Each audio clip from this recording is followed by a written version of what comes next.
નેત્રંગના ડબ્બાફળિયા ખાતે આવેલ પંચાયત વારીગૃહના કૂવામાં જરપણ થકી ગટરનું પાણી પ્રવેશતા ઝાડા ઉલટીના કેસો નજરે પડતા તંત્ર દોડતું થયું છે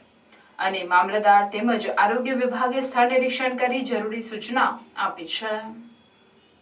નેત્રંગ રેફરલ હોસ્પિટલ ખાતે ઝાડા ઉલટીના અલગ અલગ વિસ્તારોમાંથી 10 થી 12 જેટલા કેસો છેલ્લા 24 કલાક દરમિયાન નોંધાતા નેત્રંગ તાલુકા આરોગ્ય વિભાગ તેમજ મામલતદાર હરકતમાં આવતા તાત્કાલિક ધોરણે તપાસ હાથ ધરવામાં આવતા ડબ્બાફળિયા ખાતે આવેલ પંચાયત વારીગૃહના કૂવામાં ગટરના પાણી ઝરપણ થકી કૂવામાં પ્રવેશતા હોવાથી ઝાડા ઉલટીના કેસો નજરે પડી રહ્યા હોવાનું પ્રાથમિક તારણ બહાર આવતા આરોગ્ય વિભાગ થકી ગ્રામ પંચાયત વહીવટી તંત્રને નોટિસ ફટકારી તાત્કાલિક યોગ્ય કાર્યવાહી કરવા તાકીદ કરવામાં આવેલ છે।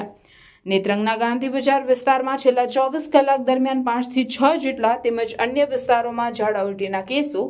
બહાર આવતા રેફરલ હોસ્પિટલ ખાતે તમામને સારવાર અર્થે લઈ જવામાં આવ્યા હતા, જેની જાણ નેત્રંગ મામલતદાર રીતેશ બી કોકણી તેમજ આરોગ્ય વિભાગના બ્લોક હેલ્થ અધિકારી AN સિંઘને થતા આરોગ્ય વિભાગની એક ટીમને તાત્કાલિક સર્વે માટે ગાંધી બજાર વિસ્તારમાં મોકલવામાં આવી હતી, જ્યારે મામલતદાર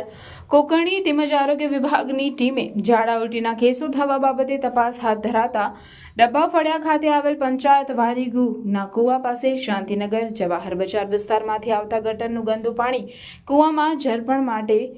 વહી જતું હોવાનું પ્રાથમિક તપાસમાં બહાર આવતા સરપંચ હરેન્દ્રસિંહ દેશમુખને આ બાબતે તાત્કાલિક નિરાકરણ લાવવા માટે મામલતદાર તેમજ આરોગ્ય વિભાગ થકી સૂચના આપવામાં આવેલ છે। બીજી બાજુ taluka health officer doctor AN Singh સાહેબના સીધી દેખરેખ હેઠળ નેત્રંગના આરોગ્યની 15 ટીમો દ્વારા વિવિધ ફળિયામાં તેમજ ગાંધી બજારના ડબ્બાફળિયા ખાતે જે પાણીનો સપ્લાય થાય છે તે જગ્યાએ તેમજ વિવિધ ઘરોમાં ક્લોરિનેશન કરવામાં આવ્યું તેમજ ઘેર ઘેર જઈ ક્લોરિન ટેબ્લેટ વિતરણ તેમજ ORS વિતરણની કામગીરી સાથે ઝાડા ઉલટી સર્વેલન્સની કામગીરી હાથ ધરવામાં આવી હતી। તાલુકા હેલ્થ ઓફિસર તેમજ તાલુકા સુપરવાઇઝર ગણેશ વસાવા દ્વારા નેત્રંગના વિવિધ ફળિયામાં રૂબરૂ સ્થળ પર જઈ કામગીરીની મુલાકાત કરવામાં આવી તેમજ કામગીરીની સમીક્ષા કરવામાં આવી હતી।